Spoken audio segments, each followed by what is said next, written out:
I'm going to share my screen with you guys. So first of all, if anybody wants to work along with us, you're just going to log into the Common App. So it's commonapp.org.login, and you can come to right here. Now, let me know if you guys saw the screen change and come over to my information. Yes, no. Yep, all good. Okay, cool. So for those of you who, you can come in here and you can log in. You can log in as a first-year student. If you're a parent, you can create a parent login, but you don't have to. So just coming to the Common App, your future starts here. You can create an account or you can sign in. If you create an account, it'll pop you right here and you're going to log in most likely as a first-year student. Or of course, if you're a parent, you could be a parent or other adult. Then that will take you from your first-year student screen to account information. And I'm going to go right into mine and let Austin take us from here. Our plan today is to go through each of these tabs, not the financial aid tab, but we're going to start here with the basic Common App tab. The Common App is the one application that you fill out, and then all of your information from your school, you'll connect that to your school's Naviance or Maya Learning or Score, whatever your school uses, and your student should know.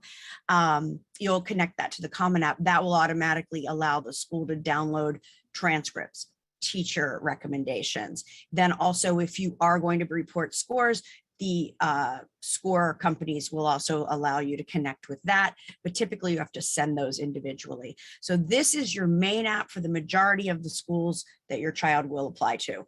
Caveat, California has their own app, Texas has their own app, and some schools would like you to use their school application and others with the Coalition app. But for the most part, we're just going to get right to it and talk about the Common App. So Austin, here you go. And Adrienne, chime in whenever. Okay, well, yeah, and Lee, thank you for mentioning there are other applications. One of the easy things is that if you're curious, just go to your school's admission portal and it should be very clear and it should be very easy there. The second thing is, and I recommend this to a lot of my students, whatever email you're using for your Common application, there will be some students that will have an email that is just set up for college admissions work. And for some people that works. Just make sure with all of these things, it's an email that you're checking regularly, because especially as you get into the Common application, as you get into senior year, there's an absolute avalanche of information that's going to be getting sent your way. So let's jump in on this, and I'm going to leapfrog back just a touch. So Lee, can you just click on dashboard at the very top?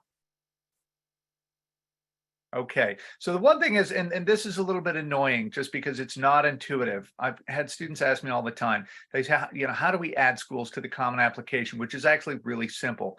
So if you scroll over to the fourth tile, the college search, click on that. And let's just throw a couple in. Let's put in University of Maryland. And again, yeah, so it's there. And actually, while we're there, what else? Let's add UMBC, because that's such a nice school. That is fantastic. And then let's do one more. Let's put in, go on. Yes, yep.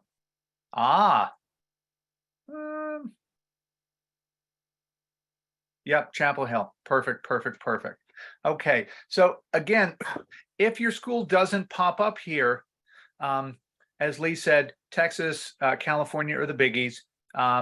Check the school website. So the next piece where I go here, she's going, yeah, not found. Right. The next piece of this where I like to go is go to my colleges. And then with this is going to be a list of all the schools you see. This field to me is an absolute gold mine. And this is where students don't spend a lot of time. This is where students should spend a lot of time. So Lee, pick a school, dealer's choice, anyone. I like it. So University of Maryland, and this is great. This is top to bottom. at the very top is all of the contact information, either an email or a phone call. And one thing, please understand, if you pick up the phone and you call up University of Maryland and you say, hey, I've got a question about the application, what they want is they want people to apply to your school. The people are going to be ruthlessly friendly. They're going to be great. And if whatever you ask, if they don't have an answer, typically you'll get an answer by the end of the day. These folks are set up to be helpful. The other thing is right below that, again, I love this because it's all in one place. College website, admissions office, virtual tour, all of the bits, again, students should be spending some time there, just kind of kicking the tires. It's all right there. Right below that is the application deadlines. And the good thing is right now that the Common Application has refreshed itself. So the version of the Common Application we're looking at now is going to be live for the entire 2023-24 school year. So well, let me rephrase this. Most of the deadlines you're going to see are going to be current.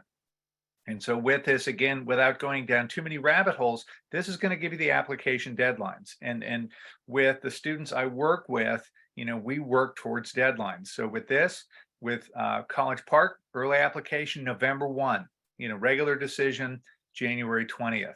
Okay, so the gang's all there as far as that goes. Next thing down below that, what are the application fees? This is not free. For the privilege of applying to schools, make sure you've got your credit card handy, not right now, but when you get to pushing the button. Below that is the test policy. And again, this is going to be flexed. This is going to be different for every school. I would say the short version is take a look at the test policy to see what the school, either what they require, which these days is very little. My advice to my students is if you have strong testing, that's always going to bolster an application. And that's either SAT, ACT, or AP scores. All of those are sort of grist for the mill. And the other thing is also, don't forget, you own those scores, that the colleges will see what you send them. They don't have access to your whole portfolio. Down below that, it's just some of the recommended things. With that school report, council report, things like that, most of that is going to be coming from your school. Again, when I talk to my students, I say you should be very good friends with your school counselor. These are the people who are going to be sending a lot of information on you. And if it's a perfect world, this is a person who knows you well and is going to advocate for you. As far as the teacher recommendations, my typical thing for 95% of the students is let's have a math science. Let's have an English, kind of social studies, humanities. And then after that, if it's sort of super STEMmy, maybe another one. Other things as far as optional goes, if you've got a job, if you've got a supervisor, somebody who knows you well and can talk about you, yeah, we want them. And then just the last thing is with teacher evaluations, a couple of things. Please make sure that it is somebody that has taught you either junior or senior year. It might be your 9th grade English teacher who knows you the best and they adore you, but we want more current, more relevant. Okay, now the last thing is, and again, this is the secret superpower of this. At the very bottom of this is going to have the writing requirements. So for University of Maryland, Common App personal essay is required. Okay, and then also after that are the college questions. This is a real grab bag, but this is a quick and easy link. This is going to take you right there. And again, these are all going to be a little bit different. Yeah, with this, they're not ready yet. And with the students I work with, once the Common App refreshes, probably in the next 2, 3, 4 days, these will be available. So that's some of the basic stuff. And again, with all of this stuff, with the My Colleges tab, with the students I work with, I spend a ton of time here just because it's one-stop shopping. It's really, really, really helpful. Okay, so now, yes, Chapel Hill. Here we go. Perfect. So here, and this is going to be the rhetorical question, but when it says optional question, what does that mean? Well, in our world, it means yes, you should do it. Again, schools are going to be judging what's your interest. Who are the students who are going to really go the extra mile, especially as you get towards more and more selective schools? That optional does mean optional. Optional means required. Yeah, with Chapel Hill, things like what's your preferred start term? Different fee waivers. Yeah, do you want early action? Do you want regular decision? Can we go down a little bit more? Is that Okay, yeah, let's go down, let's go down. Ooh, short answer questions. And sometimes these are kind of fun. Okay, yeah. I'm Again, reading this one for the first time, so yeah. this is exciting. I No, no, haven't no, read and Carolina these are yet. all new. Yeah, these are all new. And with the students I work with, that there are some schools that will have it'll be new every year. Some schools will sort of refresh every sort of 3 to 5 years. But again, prompt number one, discuss one of your personal qualities and share a story, anecdote, or memory of how you made a positive impact on your community. Okay, again, they want to know, tell us things about you we're not going to find in your application. And then the last thing with this is it's also, you're going to have a minimum and maximum of word count. And with students I work with, what I ask them to do is I ask them just to put together a Google Doc that, in addition to the personal essay, also along with that is also, you're going to have your UNC Chapel Hill. And then put all those questions in there. It's a lot easier just to keep all this stuff organized, and again, with each of these, they're just asking things that they want you to spell out. What are your interests? What are your passions? What do you like? And so with this academic topic you're excited to explore and learn more about in college. Maybe this is your major. Maybe this is something that, I'm interested in being a biology major, but I really, really want to, in addition to that, I want to learn a foreign language, and wouldn't it be cool that I learned Portuguese and go to Brazil and do field biology there, something like that. So, lots of different things there. Okay. Let's go. Yeah, again, there's so many rabbit holes to go down. Let's go back up to the top. And let's go to the middle tile is common application. And this is the good stuff. I would say, and what I'm going to do is I'm going to go through the profile, family, education, and testing stuff. And the testing is be quick. Actually, let's click on that first. And this is, and Lee and Adriane, you are welcome to jump in here if you disagree with my advice. That with this, and if you read the stuff very closely, it says, in addition to sending official test scores as required by colleges, do you wish to self-report? And with this, my answer is always no. I'll just click on that, and I'll tell you why. I click on that because what I would prefer is accurate information to get to the colleges. That with self-reporting, and this is not pointing any fingers, sometimes people put the wrong numbers in the wrong box and it kind of skews the application. With this, what I want the colleges who are receiving test scores from my students, I want them to get the accurate stuff, and I want the college to go through the step of making sure that they receive it and they attach it to the application. So there's absolutely zero anything other than all the right stuff is there. That is my take on that. Colleagues, agree, disagree? So I'm going to give us let's just say, so with kids we work with, we limit the number of applications to like 9 or 10, right? Right. Some kids just want to go willy-nilly and apply to more schools. We can't stop that. You can self-report, and basically you tell them what you got. And then when you get in, you have to prove it by sending the scores. The only thing that does is, of course, it does allow for a bit of error, but you don't have to spend the money to send each score because, of course, they're going to charge you for each scores that's sent. So I love Austin's take on it, but if you're really going willy-nilly and applying to way too many schools than we would ever recommend, sometimes self-reporting will save you some cash. Right. No. A very good point. Very good point. Okay. So let's go up. Let's hit profile. And so when we start this, that Lee, scroll down just a little bit, just because I want people to see the full screen. Keep going, keep going, keep going. And so with this, with each screen, there are multiple sub screens. And so people go, oh, this is quick, this is easy, this is going to be fun. That the information I give to my students is I say, when you're getting to this part, that Lee, could you scroll back up?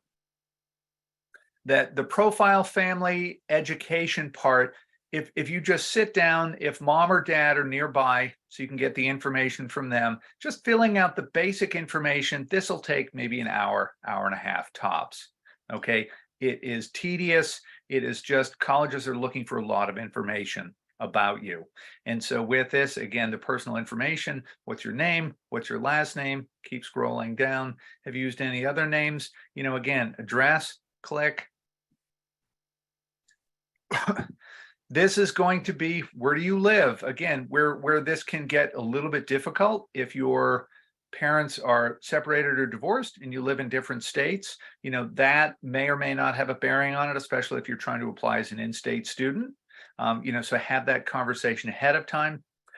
With the details, again, with this, that if you want to, and then some people do prefer to get texts from admissions offices in colleges. Yes, put in your phone, put in your mobile phone. It'll give you that. You know, gender, demographics, all of this, you know, again, the Common Application is now fully in 2023 and trying to represent as wide a variety of students as they can rather than different boxes. Language. That this is also something, this is really, really interesting. And again, this is both kind of a fun one, you know, and also something that colleges look at, that if there are multiple languages in your household, be loud and proud, let them know, you know, in my household, we, you know, speak, you know, Hindi and we speak English, we speak Spanish and we speak English. And I have not found a student who has a second language that hasn't found it in the list.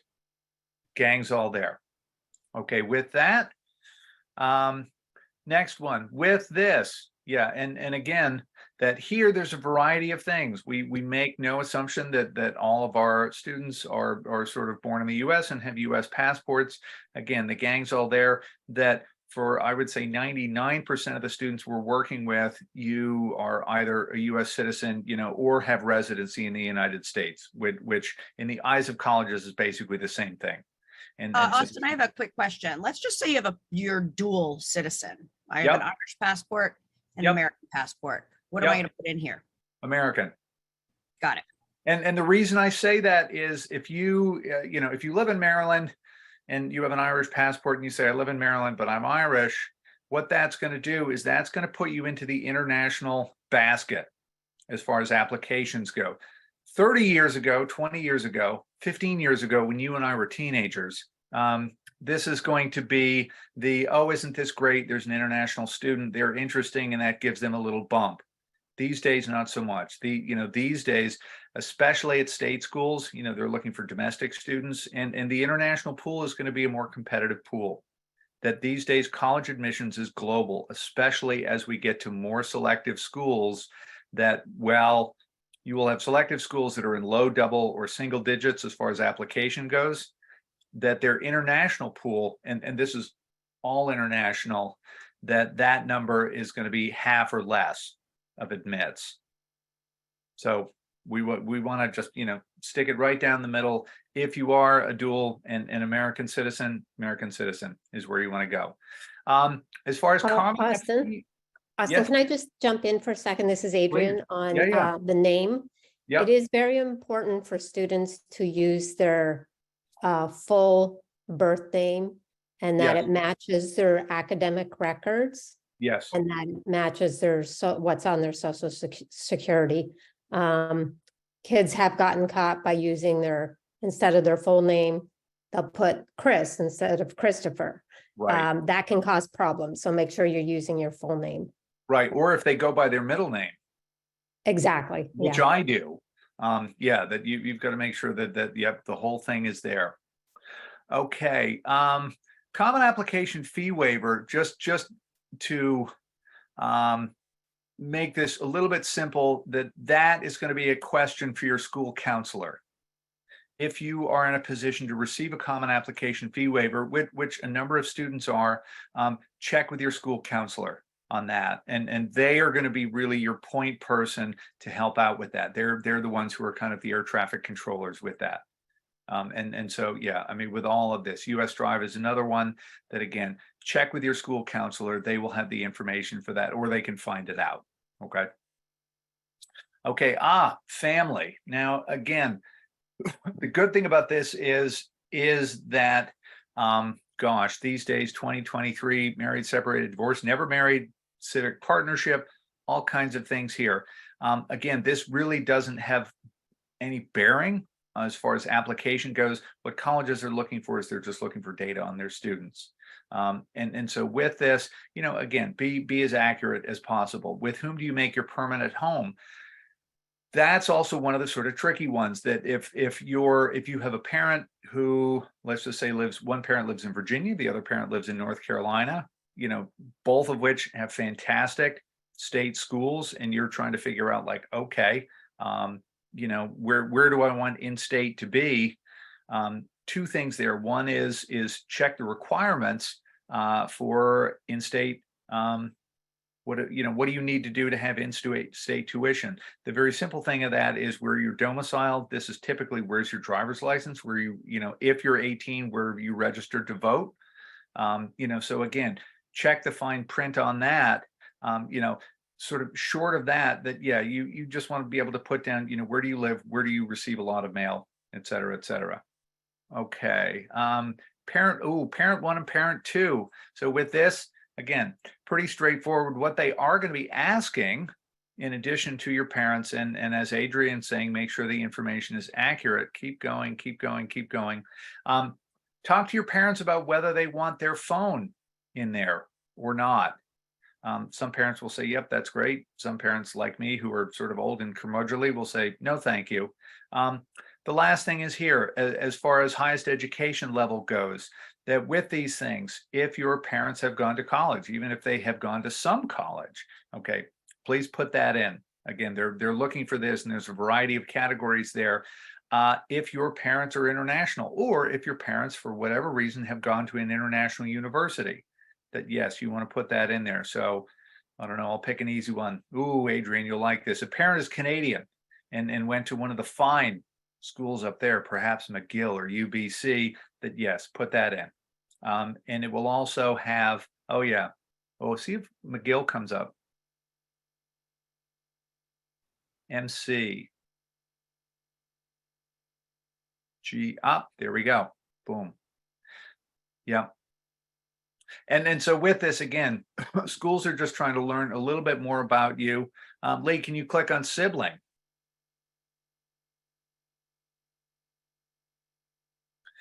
And, wait, what's the biggest number? I'm curious about this. 5? Holy cow. Yep. And so again, they want to know about your family. Gang's all there. So, what are their names? What are their ages? Just a little bit more information about your background. Okay. Yeah. And again, family is pretty straightforward. Education, this is fairly straightforward. It's your high school. One of the things that it will ask is, scroll down a little bit. Keep going, keep going.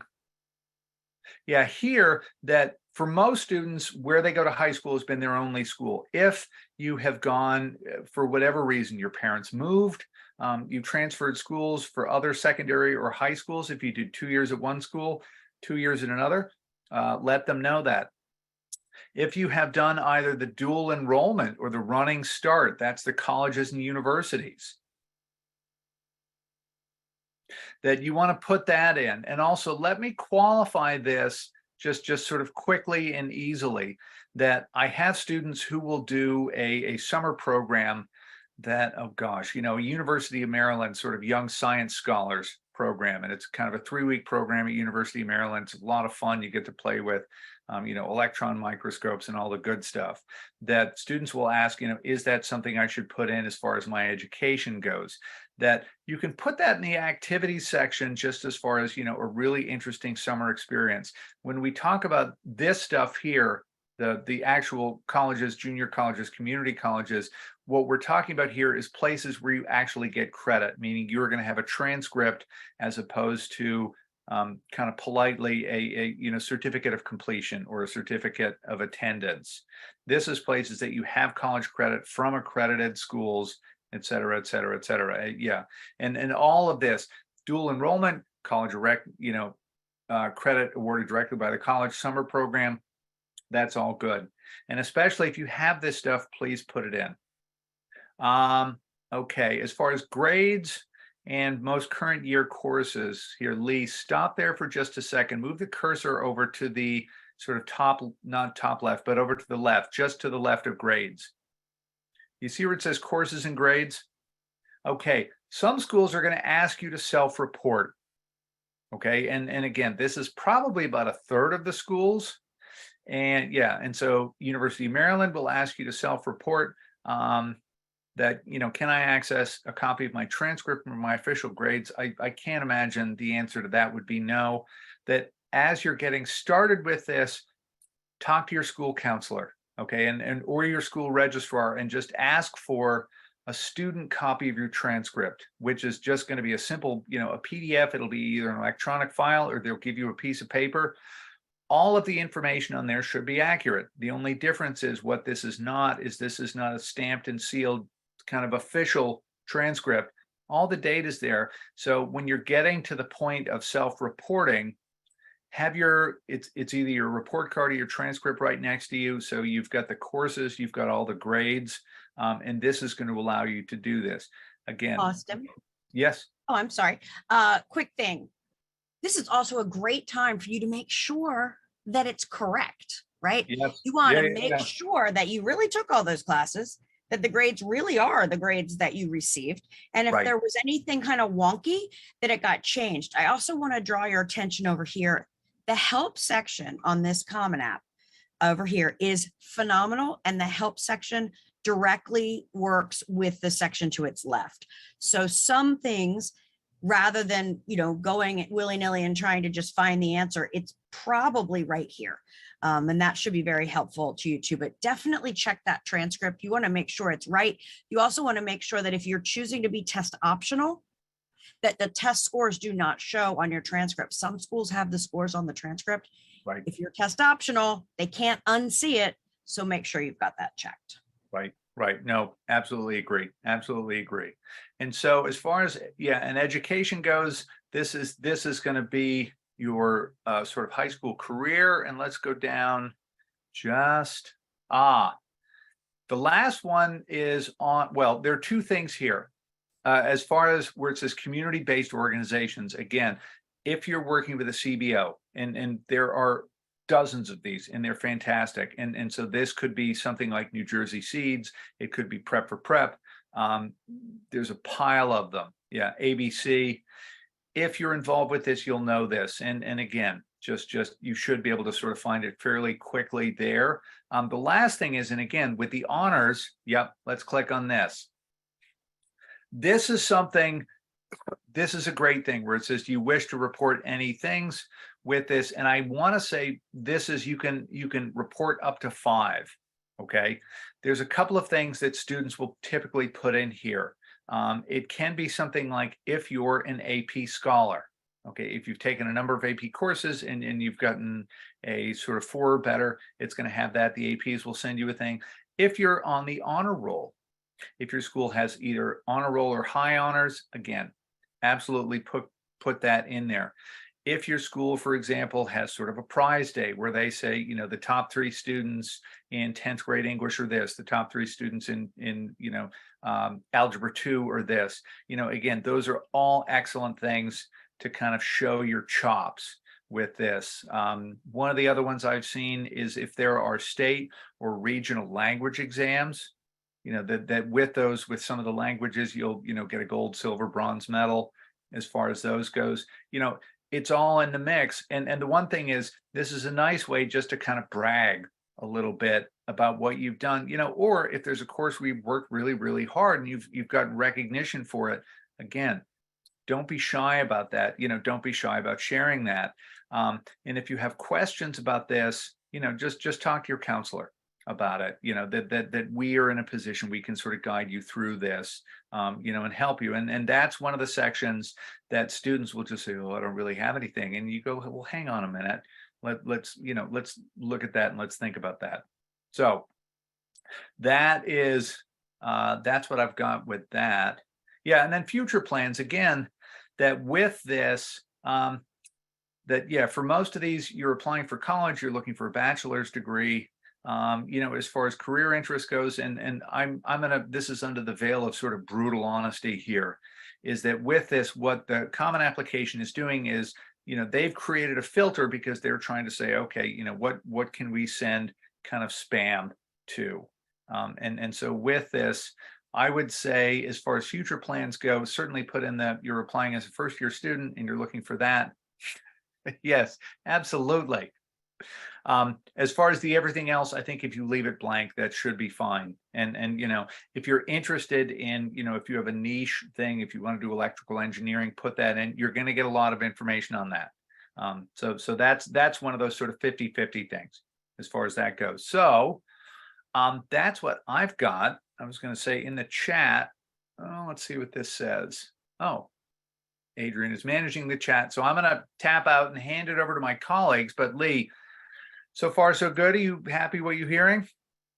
Well, that's why we're teammates, because you're so smart. And I thank you so much for giving us all of that information. I'm going to weigh in now, and I am also going to please ask that my colleagues agree, disagree, etc. with anything that I say, because I love pushback. And I think that's part of it. We let our kids ask us questions. No one's always right. We don't have a, what is that called? The ball that you look at and it tells you the future, a crystal ball. Crystal ball. If I did, I'd be in the stock market. I'm not, but we do the best that we can. And I wanted to talk to you a little bit today about activities. So I work with lots of kids, and right now we're doing our activities. We've been filling them out over the last 2 years and kind of, looking at where there are gaps and trying to figure out how we can really show leadership. But some of you, this is the first time you've even thought about applying to college. Activities matter. Of the 7 things that we consider the top things colleges look for, it's your transcript. What classes did you take? Were you rigorous? Did you push yourself? Then how did you do? What's that GPA? We're going to bring it back down to unweighted so that the playing field is leveled. 3, testing. Did you show that you're ready for college with your SAT, ACT, APs? Or some people aren't going to show those. And then 4 is showing leadership in activities. 5 is going to be your essay, and 6 is going to be your teacher recs, and 7 is going to be diversity, which comes in many forms. You could be from the state they want, you could be from a background they want, you could play in the horn section and they want horns, or you could be interested in biochem and they're trying to grow that program. But this is the 4th most important thing. And if you don't have testing, it's the 3rd most important thing. And I always urge kids to dig deep and then to ask their parents, because we always remember all the fabulous things that they did that they have forgotten about. Only from the summer before 9th grade until now, that is your window of what you're putting in. So basically, if you cured cancer in 8th grade, we're not putting it on the application. I say that kind of tongue in cheek, but really it's just high school information. So in the activities, there are up to 10. We usually say that you don't have to fill out all 10. Some kids have way more than 10. And if you do and you want to pontificate a bit more, then you probably want to also have a resume. But this will take the place of that resume, and kids get into great schools with just 5 activities, because it's basically, what did you do in your free time? That's what colleges want to know. And a lot of things are very valid. Driving your little brother to school every single day or picking up from sports every single day, that's a commitment. It shows responsibility, and they want to know what you did with your time. So let's talk a little bit about activities. I'm going to throw some of my personality in here, so just take it with a grain of salt. Sometimes I think I'm funnier than I am. Activity 1 was art. Now, I could have put in here that I was a face painter at a fair, but I was actually the leader of the amazing artistic showcase of clowns. You have 50 characters here to explain what you did. Use the space. Use the space. So although this is a little tongue in cheek, this tells you way more than face painter. Where did I do that? Well, I didn't just do it at the circus. I did it at the Barnum and Bailey's Honors Circus, and it was an elected position. So now they know a whole lot about me before they even get into the description, which it's only 150 characters, not words. It's real hard to describe something, especially if you've done a research project or something like that, in 150 characters. So you can throw descriptions of what it is away. You can throw full sentences away. We want to know action words, the meat of what you did, what you learned, how you showed leadership. So what did I do? I designed clown images. I painted 35 clowns. I sewed, clown outfits. I scared small children. I popped balloons and I won best flippin' clown. All right. So I just turned a day at the fair. It was the Barnum and Bailey's fair. So I'm not making anything up. But I turned a day at the fair painting faces into something a lot more exciting. This is a completely exaggerated example, but I just wanted to share about how you can use these spaces to your advantage. I did this in 9th, 10th, and 11th grade during school, during the break, all year. I painted faces. Probably not. I probably did this just during the school break, right? And then you want to guess how many hours per week you did it. Maybe I did it for 5 hours a week and the fair was in town for 4 weeks.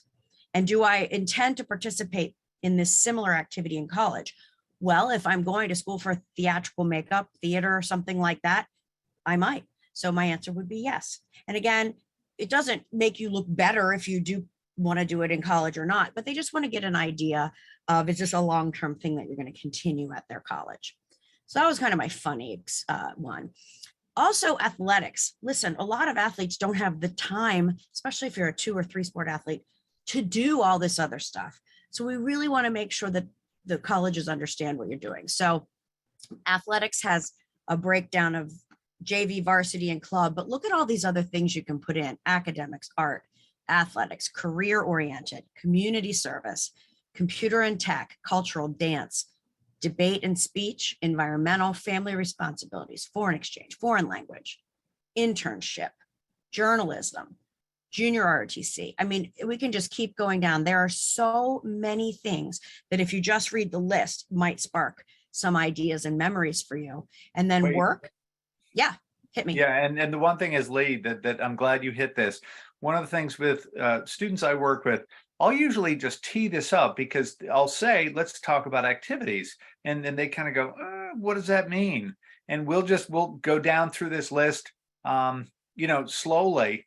And I have yet to meet a student that, we can't find a category that fits what they do. And this is their life outside the classroom. And with all of this, it's all good stuff.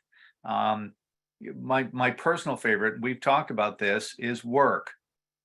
This student gets out of bed, puts their feet on the floor, shows up somewhere at 9 a.m, washes dishes, scoops ice cream, delivers newspapers, take your pick, for the next 6 hours.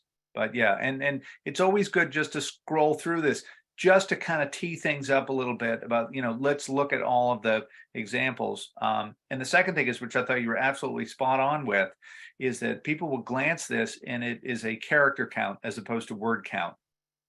And you absolutely nailed it. You just want to, keep it very short, very concise. Absolutely. Another really quick tip is Project Lead the Way or Robotics Club. Admissions officers know what those are. So you don't need to spend a second explaining what your club is. You want to explain what you did in the club, because we want to find leadership, right? So in Project Lead the Way, this was some of the things that I talked about that we did. Again, I agree with Austin with work, that babysitting. It shows that some other family thought highly enough of you to give them your children or give you their children. Well, sometimes people just want to give their kids, right? I'm just teasing. But like, that's a responsibility. That shows that you're mature to be able to be a babysitter and take care of someone else's child, and that they had a lot of faith and respect for you. So don't underestimate anything. If you cut the lawn for your neighbor who's disabled, that shows a lot of character, a whole lot of character. And we want to know about it when we're an admissions officer. Here's a quick cheat I do. You're looking through these activities and you're putting them out there and you're thinking, gosh, I don't know what order they should be in. Well, they go in order of wow and most recent. How do you figure that out? I like to look at the preview. This is exactly how the admissions officer is going to see this.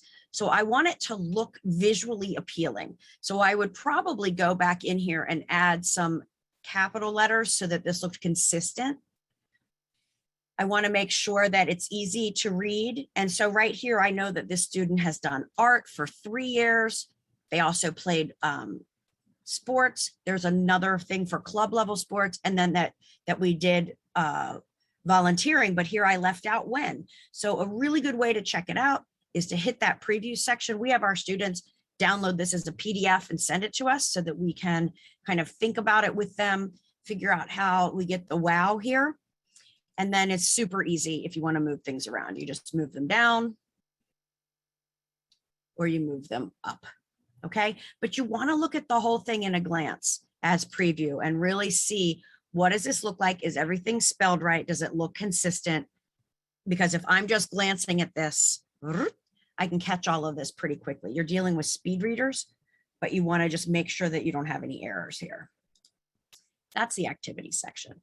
So pretty much now you've completed the basic Common App.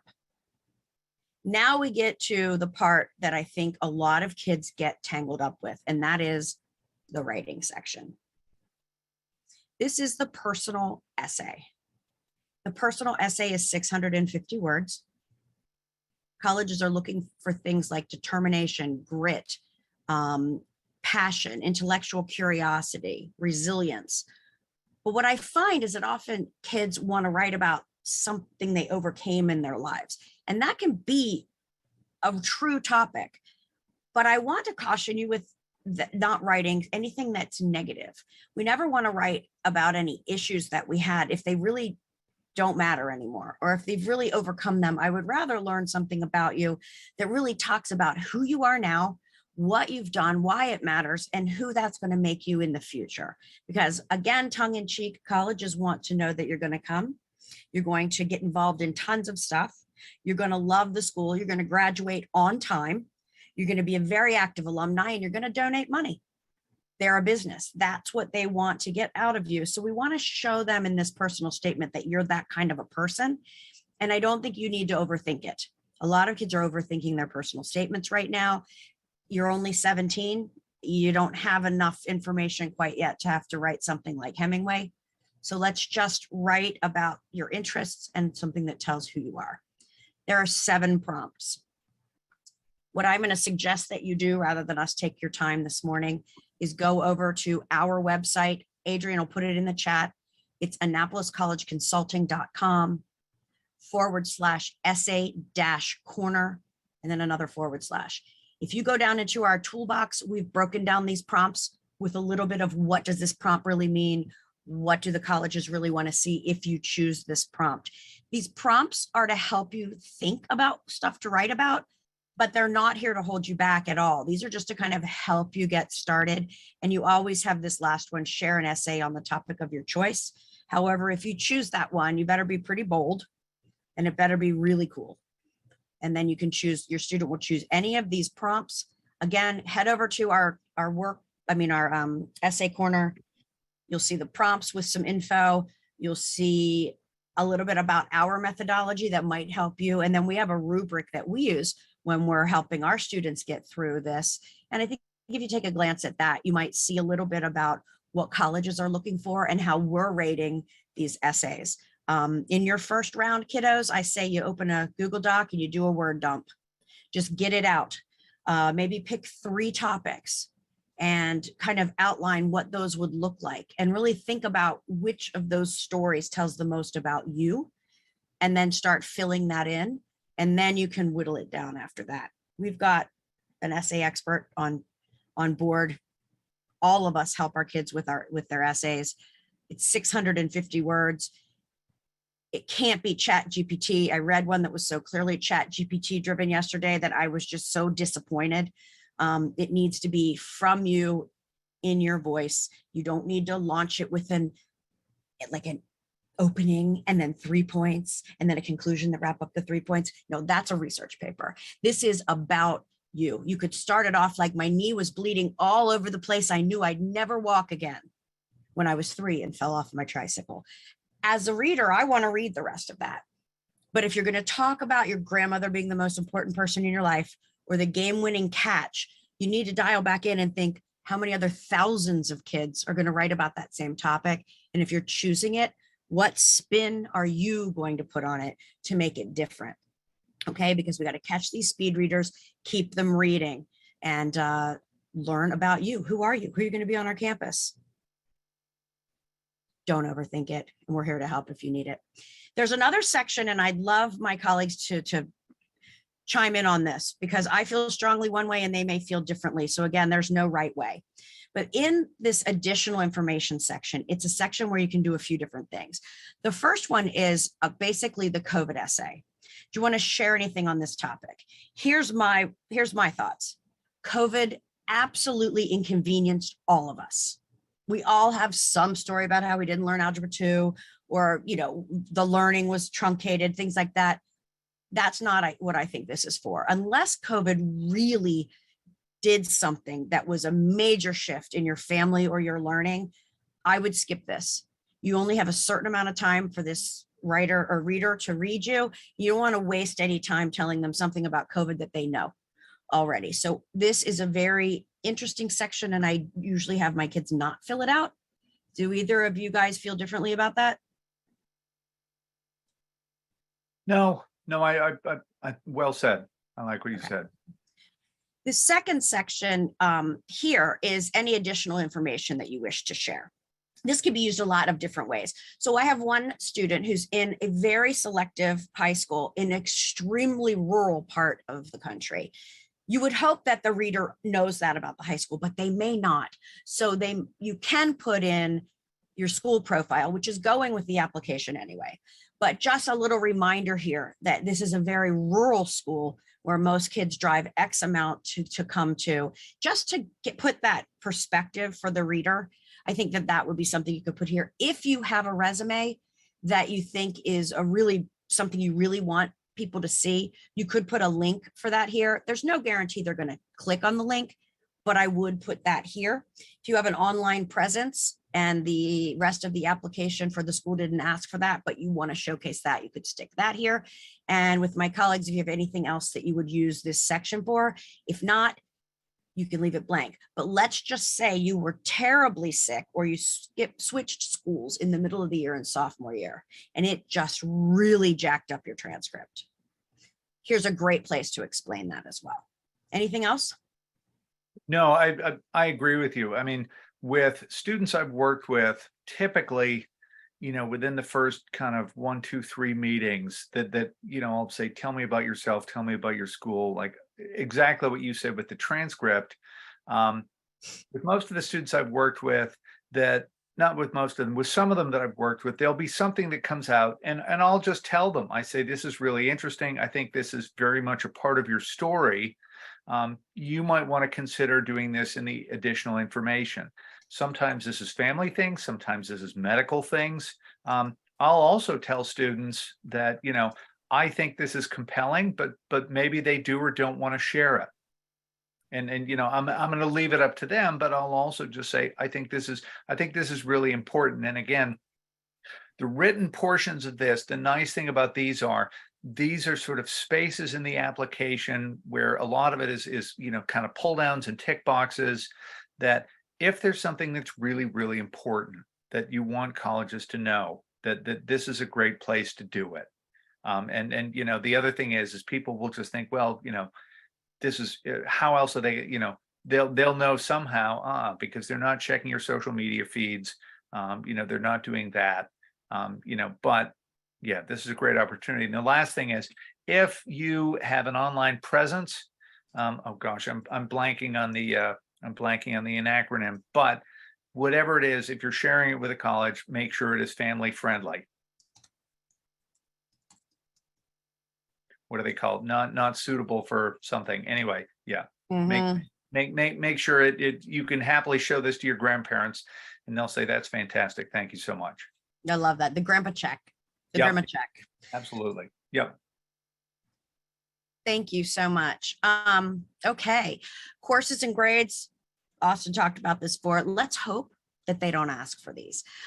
Some schools are going to have you fill out an SRAR, a self-reported academic record. It's called a SRAR. The first school that asks you to do it, follow that link and do it. Subsequent schools will use the one that you filled out. So don't get all hung up on the SRAR. Just the first school that asks you to do it, follow their directions, and then you can duplicate that for other schools. That is about it. Now, I filled out the Common App, all of this stuff. If they don't have a green check by it, they're not going to let you apply because you have to finish the section. Then you head over to my colleges, where where we started, all of these sections have to have a check. And then at the end, you're going to get to recommenders and FERPA after the question. So you've added UMBC, you've looked at the college information that we talked about before, you've answered any of the questions that they may have. This is also called the supplemental section. It's like in addition to the Common App, these supplements, they can be writing, they can be quick answers, they can just be, you know, tick boxes and information. But then we get down to recommenders and FERPA. What is this? This is basically our recommendation is to waive your FERPA rights. That means that the teachers can write your recommendations and you don't need to read them first before they go to school. So our recommendation, or my recommendation, is to complete the release and go ahead and release the rights so that your recommenders can send these letters direct. But I would suggest that you read this release authorization and take it how you want to. Right. And if you release it, you can waive or not waive your rights, and then you sign it, save and close. Okay. So that's FERPA. And then if you can review it, I suggest you review it. And it will tell you, the system will tell you all of the things that you haven't completed. So that you're not allowed to apply until you've completed these things. This application allows for 10 schools. I don't really think you should have more than that you're dying to go to. I mean, you couldn't find 10 people you want to marry for the rest of your life. So let's think about, are there more than 10 places you want to go for the next 4 years? So really make sure that your list is balanced, that you've got some safety schools where you kind of are a little higher than the basic averages that school is showing for what they look for in a student.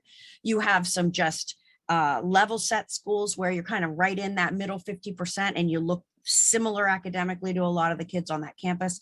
You can always go back and look at the class of, so that would be 2027, which would be the graduates from 2023 in high school are now the class of 2027 in college. See what that, you know, profile looked like. Where do you sit compared to that? And then you can have a few reach schools. There's a whole lot more we could talk about on these things, but today we just wanted to make sure you got through the Common App. We've looked at the dashboard, shows what schools you're applying to. We've looked at My Colleges, the ones you chose, the Common App. The college search is where you add schools. And the financial aid tab, I'm not touching today with a 10-foot pole because it could be a much longer meeting.